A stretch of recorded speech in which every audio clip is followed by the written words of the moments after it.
You're approaching what seems like another dimension, a location of not only teaching and learning, but of management.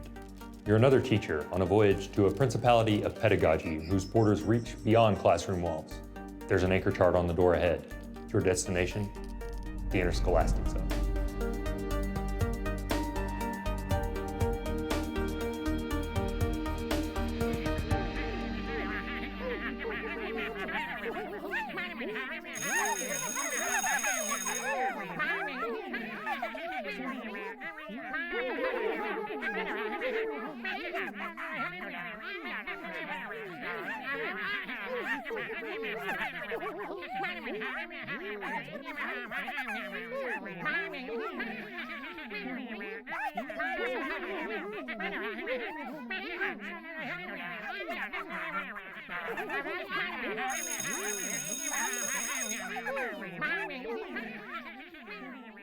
Yikes. Class today didn't go the way I intended at all. All that noise is really getting in the way of learning. I don't know what to do.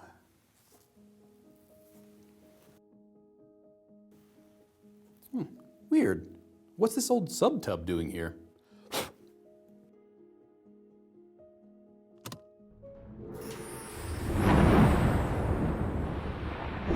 What in the world?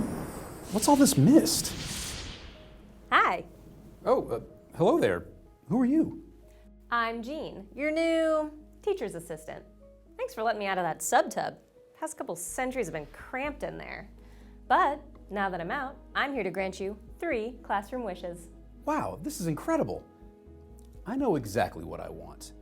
I wish my classroom was quiet. Done. That's it? How do we know it worked? Oh, it worked. You'll see, first thing tomorrow.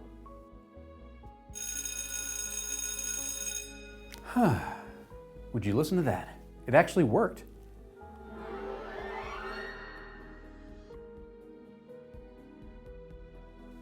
Okay, then I guess my direct instruction should go pretty smoothly, right? Be careful what you wish for. Noise.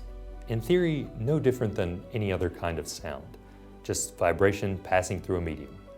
It's only the context of the human mind that distinguishes between this and this. However, in the classroom, these warbling waveforms and uncontrolled ululations can spell the difference between a productive class and a distracted one.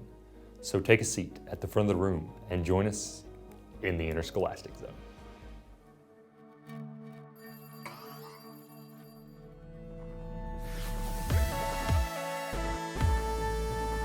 Welcome to Launch Your Classroom. I'm Kyle Pope. It's no secret that teachers face a range of classroom management challenges during the school year. Students wandering, avoiding classwork, playing on cell phones, but perhaps the most common and most disruptive is negative noise. When noise escalates to a loud volume, a teacher can easily start to lose control of the classroom. Even the most well-behaved students can get caught up in the excitement and begin contributing to the problem. Teachers faced with a loud classroom may begin to lose.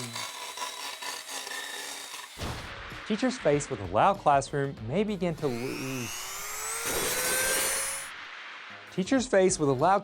may begin to lose their patience. Hey Johnny, what's going on out there? Oh, just working on a set design for a strategy segment. Hey, that's great, but could you give me a minute to wrap up the introduction? Oh, sure thing. Sorry about that. Although noise can be very distracting and, well, unnerving, a teacher must maintain their professionalism and avoid overreacting.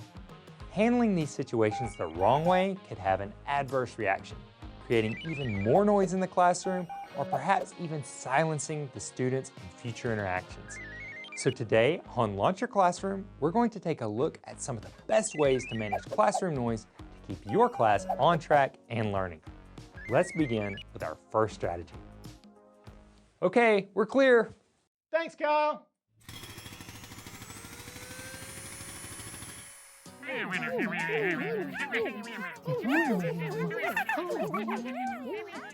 Increased noise levels are a natural occurrence at various points throughout the day.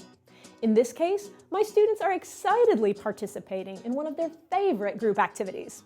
And while a small dose of productive noise is appropriate, I don't want it to grow so loud that it becomes disruptive to my students' learning or to the other classrooms in our vicinity. That's why I employ the simple stop, look, listen strategy anytime I sense the noise levels rising a little too high. The first technique in this strategy is called stop. In order to regain my students' focus, I'm simply going to say stop loud enough to be heard over the chatter. Here, watch what happens. Stop. The word stop is rarely used in the classroom, so it's a real attention grabber. Now that I've gotten my students to quiet down, I'm going to use a softer tone and exaggerated facial expressions to ask the following questions. Class, where's the floor? Where's the ceiling? Where's the teacher? As you can see, these questions have guided my students' full attention back to me. Now that they are ready to listen, I'm going to give them an important update regarding our activity. Class, we have 5 minutes left in this activity. If you haven't swapped roles yet, please do so now. Your turn. The second technique in this strategy is called look. This traffic light is a visual illustration of our noise levels. Red indicates a need for total silence. Yellow means students can whisper, and green lets them know they can speak in normal conversational voices. At the beginning of the activity, I gave a verbal direction, letting my students know they could work at this noise level. Since my students are familiar with this system, they know to check the light even without my prompting them, so it serves as a good reminder throughout the activity. Is this an animal that lives in the ocean? Oh, yeah! Is it a really big animal?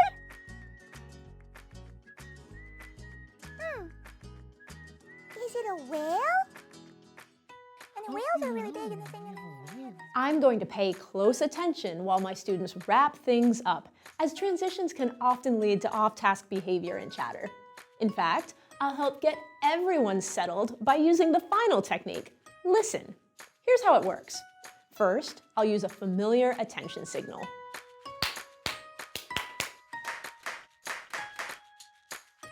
Once I have everyone's attention, I'm going to invite them to listen to the sound around them. Everyone, listen and tell me what you hear.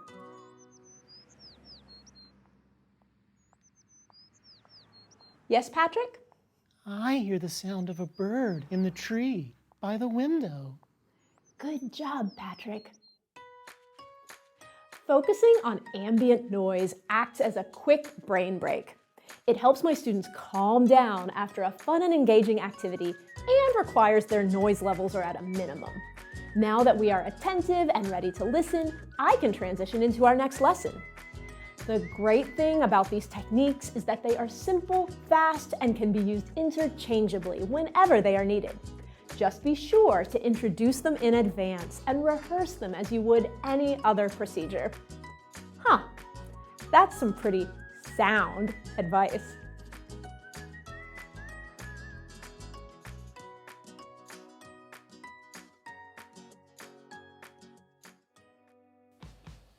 There's no question that students tend to learn better in a quieter setting. And for a teacher, classroom noise can be jarring, especially if you're not used to it. But the next time the volume levels rise in your classroom, pause for a moment and ask yourself an important question. Is it positive or negative noise? That's right, some classroom noise can in fact be positive. When students talk, laugh, and help one another while working with your content, they're building engagement and classroom community, even if it's a little too loud. And if you respond to this positive noise the same way as negative or inappropriate noise, your students may get the mistaken impression that they shouldn't be excited about learning. However, as a classroom manager, you know there is a point at which even positive noise might interfere with learning, disturb neighboring classrooms, or worry your administrators. Here are some ways you can support student enthusiasm while getting them to show it in a quieter, more controlled way. Start a noise countdown. When you call 3, students have 15 seconds to bring down their voices. At 2, they have 15 seconds to lower their voices even more. You can stop at any number or gradually bring them down to 0 for complete silence. This method lets students finish their thoughts and shows that you value their conversations, but at a lower volume. Build in movement. When students are loud and enthusiastic, channel that energy from speaking to doing. Let them stand in small groups, move from station to station, or pantomime. And remember, active learning strategies help students maintain their positive energy without disturbing others. Make it a game. Instruct student groups to keep their conversation quiet enough to be a secret to other groups. Then, they can share their top secret ideas in a full class discussion and earn praise or even small rewards for keeping them a surprise. Unlike positive noise, negative classroom noise prevents engagement and should be dealt with swiftly to get it under control. If students are loudly off topic, it is important to use an immediate desist and follow through with consequences for those individual students. When you learn to distinguish between positive and negative noise, you can maintain both control and engagement in your classroom. This balance will make teaching more comfortable for you and more enjoyable for your students.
Clap once if you can hear me. Clap twice if you can hear me. Clap 3 times if you can hear me. Wow, not bad. Where'd that come from? Just an old management technique I remembered. A few more moves like that and you'll be set. You won't even need your third wish. You know, you're right. Let's see what else we can dig up. Classrooms are full of energetic students. This means there is a lot of potential for unproductive noise and distraction. The No Distractions raffle strategy positively recognizes students for avoiding disruption while also showing inattentive students the benefit of staying focused. During high distraction moments, move around the room and identify a student who's staying on task in spite of any classroom noise. If you are sure the student will be comfortable with your recognition, point out to the class what the student is doing correctly and give them a raffle ticket. Write their name on it and place it into the basket. This ticket will give them a chance to win a prize at the end of the week.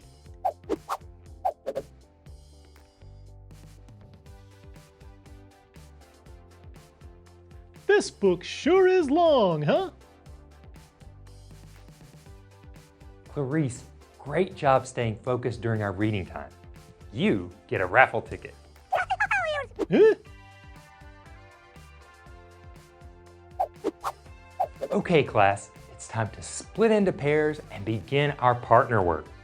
Name the 50 U.S. states and their capitals. Attention! Will Mr. Johnny's 3rd grade class please head to the buses for your field trip to the Space Museum? The buses will leave in 15 minutes. Thank you. Oh boy, the Space Museum. That sounds so fun. I wonder if they have any moon rocks there.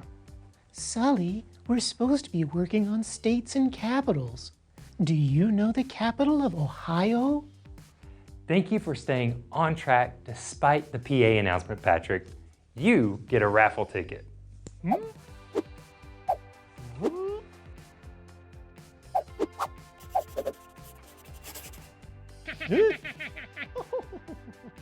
You should have seen the size of this taco. Sully, thank you for continuing to work on your journal assignment, even though there was a distraction in the hallway. You get a raffle ticket. Oh.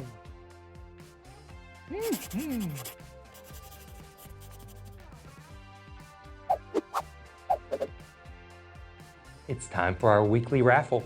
I'm going to draw 3 tickets and each student will win a prize for not letting distractions interrupt their work. Let's see who our first winner is. Once your students become familiar with the raffle and your expectations for attention, you can spend less time explaining what they did correctly and give brief, warm praise as you hand out tickets. Throughout a regular day, there will always be obstacles to keeping your students engaged. The No Distractions raffle ticket strategy makes disruptive actions less appealing and positively reinforces student attention.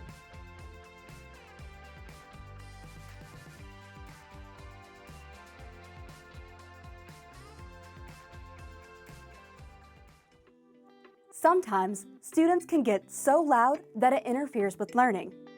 Maybe you've eased up too much on your expectations over several days, or perhaps something sudden and exciting happened that sent your students' chatter out of control. It's possible that you simply have a naturally loud group of students. Whatever the reason, you may find that the noise level in your classroom has reached a chaotic level. When it's time for a volume reset, follow these steps.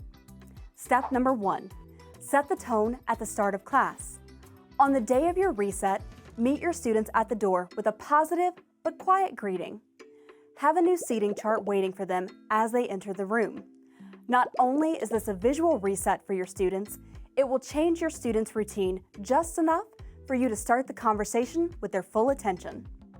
Step number 2, explain the reason for your volume reset. Be positive and confident when you tell your students why you are addressing the noise problem. It's okay to be honest and admit you let your expectations slide. Then, briefly explain that you are announcing a reset so everyone can learn without interference. Step number 3, clarify your expectations. Lead your students through your expectations as if it were the beginning of the year. Be specific and concrete. For example, you could say, when I put up my hand, everyone is silent and does the same with no further talking. Step number 4, announce your follow-through. Tell students they will only receive one warning before receiving a consequence for noise following this reset. Your warning should be clear, discreet, and easy to give without breaking the stride of your instruction. One warning shows that you know everyone makes mistakes. However, if the student resumes being noisy, it is no longer an accident and an immediate, enforceable consequence is necessary. Put up a poster of your expectations and consequences as a visual reminder and tell your students that the reset is effective immediately. Step number 5, follow through. The sooner your students realize that you are serious about the reset, the sooner it will work. Therefore, you must start your new system immediately, from the very first time a student gets noisy. Practice a script on your own so you can kindly but firmly deliver your warnings and consequences. A volume reset is a necessary step to take when classroom noise creates an unsustainable situation for you and your students. Your clarity, positivity, and swift follow-through will help you restore an orderly learning environment so all of your students can continue to learn and thrive.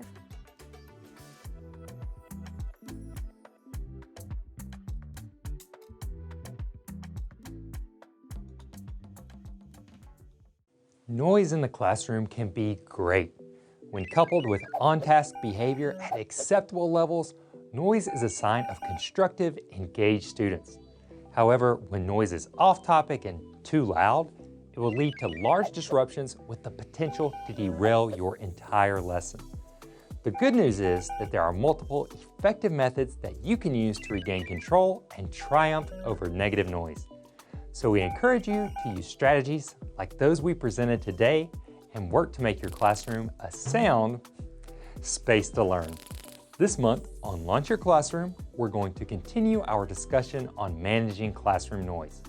We're going to show you how you can manage noise through classroom design. We'll sit down with an expert educator to talk about important questions teachers have about managing classroom noise. And to wrap up the month, we'll have some teacher wellness tips about how you can recognize your own noise needs. So be sure to like this video and subscribe to our channel to get our upcoming content. And check out launchyourclassroom.com for all your professional development needs. Thank you, and we'll see you next time on Launch Your Classroom.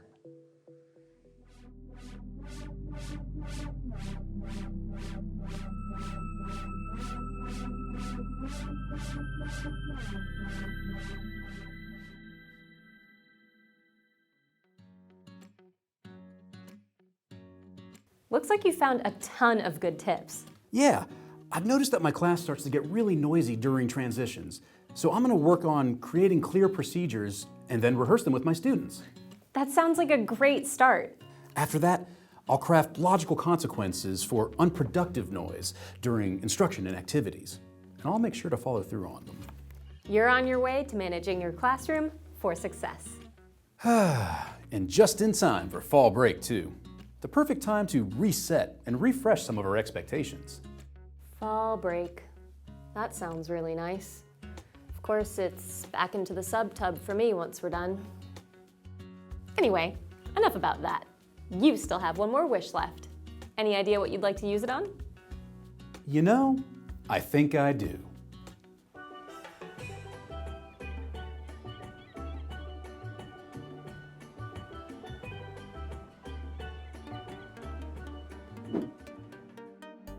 A well-deserved fall break for our heroes.